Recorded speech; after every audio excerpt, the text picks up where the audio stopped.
dar kenan. Wallahi ta tsaya dar kuma gani ga minista gani kuma ga iya marshal Sadiq. Muna gidansa ga minista gashi ko muna zaune. Suka ce komanda ka sake zuwa nace ai bauchi gidana ne. Mai girma minista tana Bauchi. Sannan kuma ga ɗan asali a Bauchi. Ɗan giya ɗaya, uwarsa mutuniyar giya ɗaya ce. Babansa ma ka mutumin giya ɗaya ne. Kuma ni na zo kamfen ne domin mutanen Bauchi su zaɓi iya marshal domin ya kawo musu ci gaba. Uwa inda ya kawo musu ci gaba asibitin sojoji da iya kudus da command hotel wannan a shi na kwana. Za ka ga cewa shi ne samu da 'ya'yan Bauchi da ina ma mutane aikin yi da sauransu. Na ce to idan kun zaɓe shi na farko dai Sadiya za ta zama face lady. Wa inda yanzu wani fom da take raba musu duk matar da ta samu fom din ta samu 20,000. Na rantse maka da Allah. Haka kuma ni kuma a Kano yanzu ta ba da go ahead cewa duk mutanen da na ba da sunansu a zo a ba su 20,000.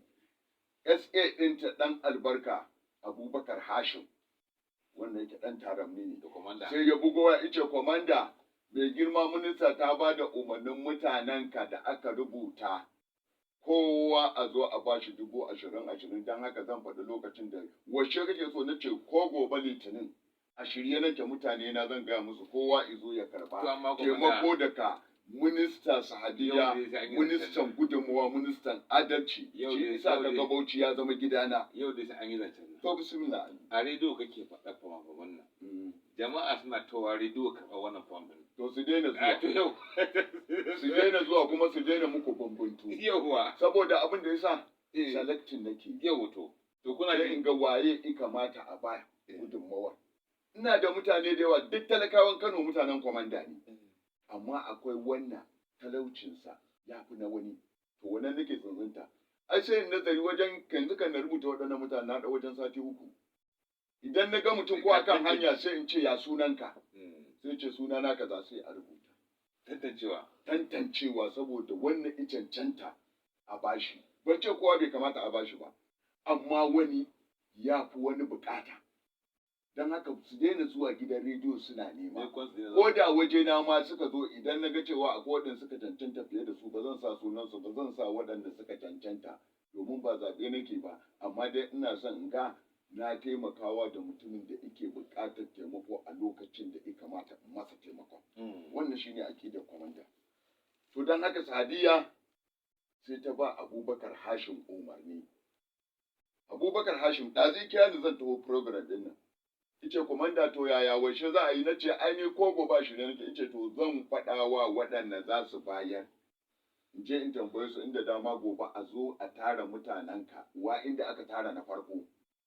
su ma a tara su a zo a faɗi sunaye da telephone number ai dama idan ka ba da sunanka da telephone number ɗinka da account number ɗinka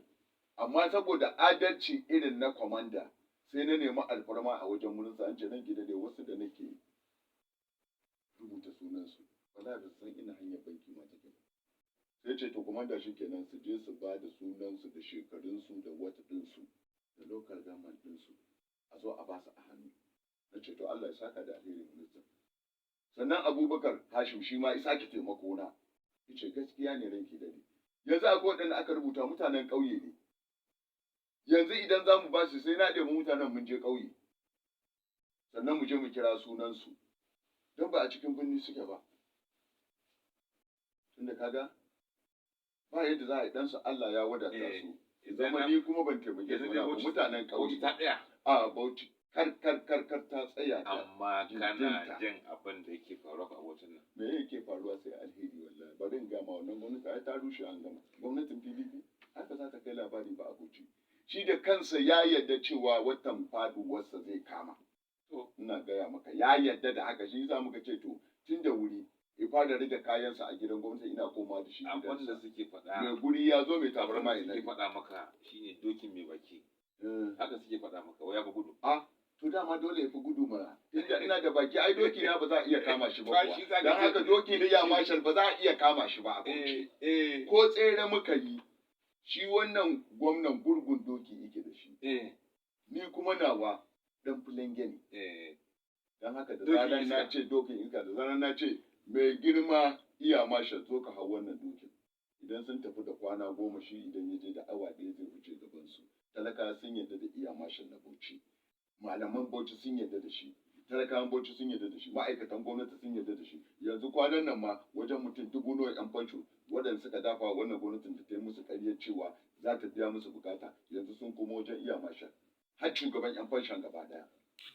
ma'aikata kuwa da ake yankewa albashi su ma yanzu suna nan a ƙarƙashin ƙasa sun ce wallahi iya mashal za su kuma iya mashal ya yi alƙawarin da ya hau gwamnati ya biya musu bukatar su kuma an daina yanke musu albashi wa inda wancanan ka yake yanke albashi a nan Kwamanda ba wai ba wanda yake